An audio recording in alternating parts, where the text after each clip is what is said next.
What would you do if your woman was unfaithful to you, if she slept with another man? Do you think that you could actually give her a permission to do it? How about being in the room, watching her with another man while they're doing it together? Are you shocked, surprised, appalled? Welcome to the world of cuckolding. My name is Helena Nista and I make videos that help you have the best sex of your life.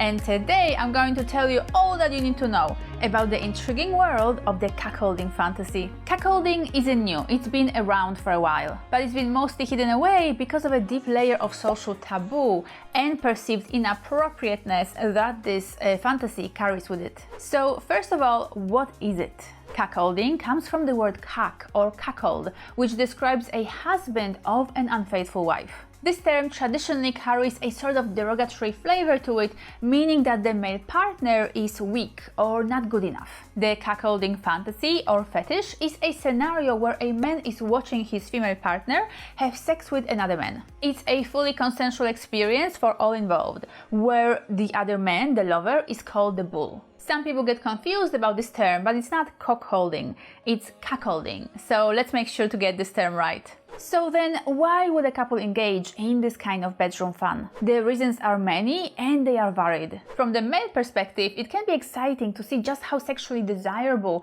his partner is to other men. For others, it's more about the voyeuristic aspect of this whole experience. I mean, watching is hot. This can also be a way to let go of control. Men typically lead in the bedroom, so the cuckolding fantasy can be a great way to completely let go of any control. It can also be about wanting his partner to experience anything that she desires, so then it's all about her pleasure for him. Sometimes it can be also about bisexual tendencies or bisexual curiosity for the man. While he himself doesn't want to engage sexually with another guy, he can get a taste of that experience by watching his wife with that man, or even by smelling or tasting the other guy on his wife's body and skin later on. It can be about power play, where the male partner becomes dominated, submissive, or maybe even humiliated in this entire experience. So he can be actually getting turned on by his own powerlessness while being teased and denied his wife's sexuality. From the female perspective, this experience can be extremely empowering. It's all about allowing the woman to be sexual, even powerful,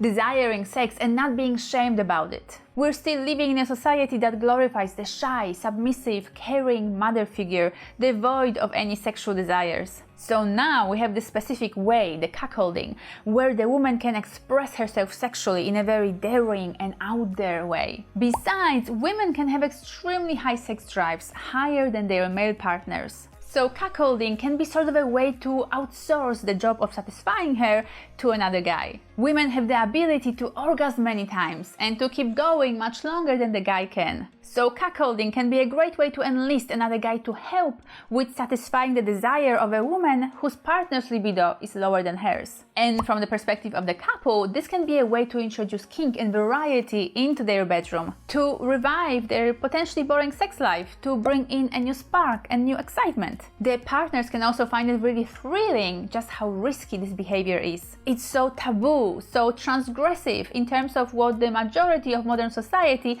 considers appropriate. So that in itself can be a huge thrill. Plus, it's a little bit like group sex, and a lot of people are into that. Time for the big question: is cuckolding wrong? And the answer is no, absolutely not. Hi, gorgeous.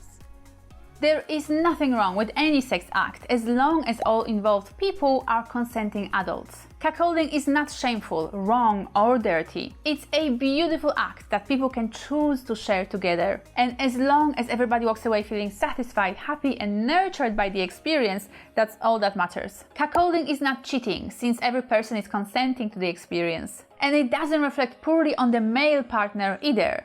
There's nothing wrong with being submissive in this kind of scenario. And it doesn't make you less of a man either. Cuckolding is actually quite common. And as is the case with any sexual fantasy, it's perfectly okay to play with that fantasy either only in our heads or actually physically playing it out in our bedrooms. So let's get practical. How to actually make this sexual fantasy happen? First of all, you'll need to talk to your partner about it. Making sure that they're on board and happy to participate is obviously a must.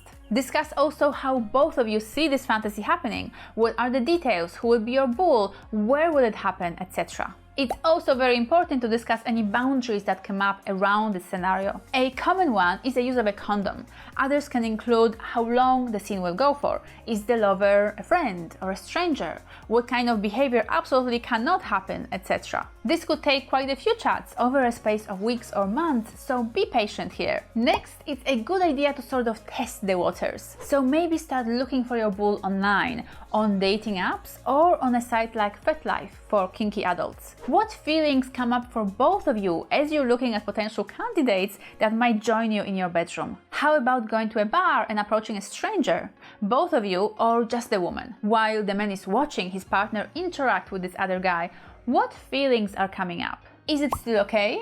Or maybe it's too overwhelming to feel the jealousy, insecurity and fear about what might happen. But if all is going well, then it might be time to start looking for the guy for real. You'll both need to decide whether this should be someone you know or a stranger and how you're going to find this guy. And once you have found him, the three of you will need to sit down together for a deep conversation about the needs, desires and boundaries of all involved. It's also a great idea to have a safe word. Something like traffic lights can work well. When someone calls orange, it's a time to be careful and to slow down in order to not cause any harm or upset to anyone involved. And red means completely stopping the scene in order to discuss what happened, to take care of any needs, and to chat about how to improve things next time. It's also okay if someone changes their mind halfway through the experience. If anybody's hell yeah changed to hell no, then that's a valid enough reason to discontinue the scene. Nobody should ever put up with anything sexually that they're not comfortable with,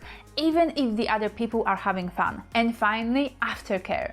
Do take care of each other after the experience is over. Have a chat, a cuddle, or whatever is needed right after, and also check in with everyone a few days later. For most people, cuckolding is a fairly daring experience, and even a small gesture of care can mean a lot. Also remember that not everybody needs to engage in cuckolding in their relationship. If you feel in your heart that it's not for you, you don't have to do it. Simple. Don't ever let anyone pressure you to doing something that you don't want to do. Otherwise, it can be quite damaging for you personally and for your relationship. So typically, people who feel insecure, jealous or anxious in their relationship will struggle with cuckolding. Also, couples who are experiencing any issues that should be addressed in couples therapy should take care of their relationship first before bringing anyone else into the picture. Because if you think that playing with cuckolding will fix your shaky marriage or relationship, you should think again. I hope that you enjoyed this video and that you learned something new. If you did, please leave me a like and a comment below. Is cuckolding something that you've encountered before? Maybe something you've already played with? Make sure to also check out my free online course, Tantra for Beginners, and my popular book, Legendary Lover. You'll find links to both in the description below. Thank you so much for staying with me till the end. You're awesome and I appreciate you. Have a fantastic day and I'll see you next time.